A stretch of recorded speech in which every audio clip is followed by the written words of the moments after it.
Hello everyone, I am Srishti and आज मैं लेके आ गई हूँ हमारे पावर सीरीज़ के सेकंड टॉपिक यानी कि power of conscious and subconscious mind. जी हाँ, आज हम बात करेंगे कॉन्शियस एंड सबकॉन्शियस माइंड को कैसे कंट्रोल करनी है और कैसे आप उसको ऐसे मॉनिटर कर सकते हो ताकि वो आपके विशेस के साथ में उसकी थॉट्स अलाइन हो जाए।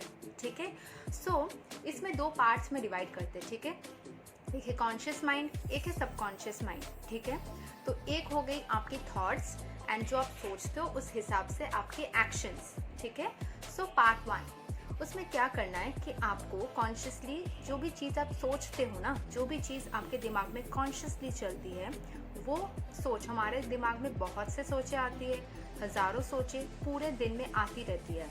ठीक है, सो जो भी सोचें हमारी कॉन्शियसली होती है वो सोच जब कॉन्शियसली नहीं रहती है बैक एंड में प्रोग्राम हो जाती है एंड सबकॉन्शियसली वो चलती रहती है। कभी कभी हम कुछ करते रहते हैं, मान लो कुछ लिखते रहते हैं और दिमाग में कुछ और भी चलता रहता है। ये हम कभी कभी कॉन्शियसली समझ पाते हैं कि कुछ और भी चल रहा है, कभी कभी समझ ही नहीं पाते। बहुत कुछ दिमाग में एक साथ चलता रहता है तो उसके बारे में हम अवेयर होते हैं, कभी कभी कभी नहीं अवेयर होते। तो अगर कॉन्शियसली हमारे थॉट्स हमेशा पॉजिटिव रहेंगे, क्योंकि थॉट्स जो आप सोच रहे हो वो माइंड में चल रहे हैं, लेकिन thinking about something is also an action, right. So हमारे प्रेजेंट एक्शंस हमारे अपॉर्चुनिटीज़ को वेलकम करेंगे। ठीक है, तो आपको हमेशा कोई भी चीज़, मान लो कि आप किसी चीज़ का सल्यूशन ढूंढ रहे हो या फिर आप किसी चीज़ का मतलब सक्सेस पाना चाहते हो, तो आपको हमेशा दिमाग में ये जो सेकंड थॉट आ जाती है ना, डर, अगर मैं नहीं कर पाऊँ तो, अगर ये नहीं हुआ तो ये वाला डर ना वो रहती है, थोड़ी बहुत रहती है, किंतु आपको कोशिश करना है कि उसको कम किया जाए, उसको जितना हो सके डिक्रीज करते करते धीरे धीरे वो छूमंतर हो जाए कि दिमाग में ये सेकंड थॉट आए ही नहीं हुआ तो वाला क्वेश्चन ही ना आए, मुझे फुल फोकस के साथ मैं कर रही हूँ, कुछ ना कुछ तो आएगा ही इससे। तो वो पॉजिटिविटी आपके दिमाग में रहना चाहिए। ठीक है, सो ये हो गया आपकी कॉन्शियस सोच, जो कि इतने अच्छे से इतने आप फोकस के साथ में अच्छे से सोचोगे कि वो आपके सबकॉन्शियस को भी इफेक्ट कर देगा एंड धीरे धीरे आप पॉजिटिव ही सोचने लगोगे। चाहे सबकॉन्शियसली हो कॉन्शियसली हो, आपकी हमेशा पूरी जो सोच है ना वो एकदम पॉजिटिव रह जाएगी। आपके ये पॉजिटिव सोच से, पॉजिटिव एक्शंस से सारे क्या होंगे, आगे के जो अपॉर्चुनिटीज़ आएंगे आप वेलकम करोगे वो सारे पॉजिटिव होंगे। ये चला गया पार्ट वन। अभी पार्ट टू, हम लोग ज़्यादातर क्या करते हैं ना, जैसे कि मान लो मैं डेली एक्टिविटी से समझाती हूँ कि मान लो कुछ कागज़ में लिख दिया, थोड़ा सा लिखा फिर फेंक दिया उसको। ठीक है, वो थोड़ा सा कागज़ है उसको लिख दिया, क्या आता जाएगा, एक दो कागज़ ऐसे फेंक दिया। फिर पानी ऐसे टिप टिप करके थोड़ा सा बह जा रहा है या फिर थोड़ा सा यूज़ करने के लिए बहुत ज़्यादा पानी ले लिया, तो पानी आपका वेस्ट हो गया।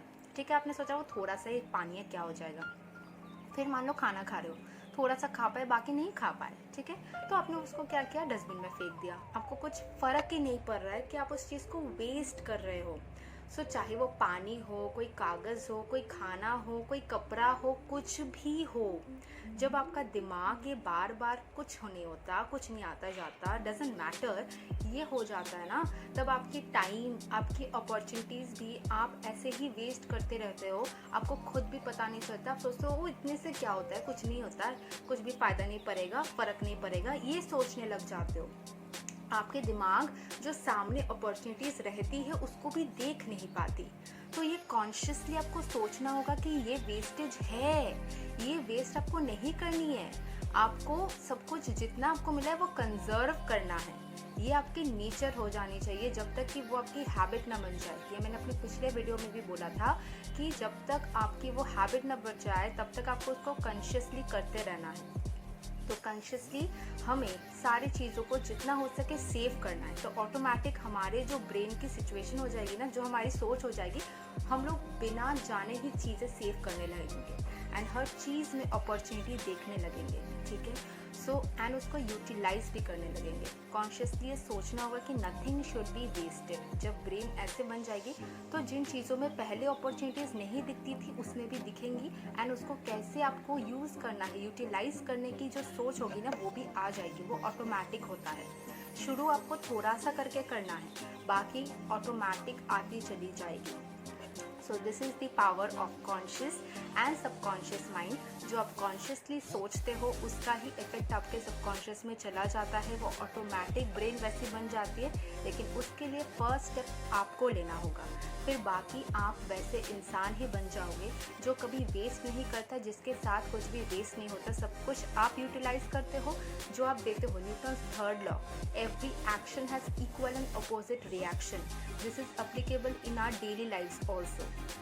जैसे आप दोगे, जैसे आप करोगे, वही चीज़ आपके पास दोबारा वापस आएगी। आप चीज़ों को सेव करते हो, दुनिया कुदरत आपको सेव करती है, ठीक है। ऐसे पूरी आपकी चारी ओर ना आपको सिर्फ दिखेगी कि कैसे आपको सेव करना है, तो सब कुछ आपको सेव करती रहेगी। आपके पास चीज़ें अपने आप बेहतरी होती जाएगी, आपके पास अच्छी चीज़ें आती रहेगी। So this is the power of subconscious and conscious mind. ये करके देखो, फिर मुझे फीडबैक में बताना। अगर अच्छा लगा, करना ना करना आपके ऊपर है पूरी तरीके से। मैंने ये किया है, बचपन से ही मैं थोड़ा सा ऐसे टाइप की ही हूँ कि जो भी देखती हूँ पूरा मेरे दिमाग में रहता है। जो दुनिया में बना है, कोई एक एनर्जी देके उस चीज़ को बनाया है ना, चाहे वो अपने से बना हो या फिर हम लोगों ने उसको क्रिएट किया हो। जैसे पेपर, हमने ह्यूमंस ने उसको फिर बनाया है ना, कुछ कुदरत के चीज़ से। वाटर आपकी है लेकिन वो सप्लाई होके आ रही है। तो जो भी है, अगर अपने से भी बनी है या फिर आपने बनाया है, किसी और ने बनाया, उसकी एनर्जी उसमें है। किसी भी एनर्जी को अगर आप यूटिलाइज़ नहीं करते हो, अगर वो यूटिलाइज़ नहीं होती है जितना उसको यूटिलाइज़ होना था, तो उसकी कोई वैल्यू नहीं रहेगी। अगर आप वैल्यू नहीं रहने दोगे या आप वैल्यू नहीं दोगे, तो आपके पास भी कोई आपको वैल्यू नहीं देगा।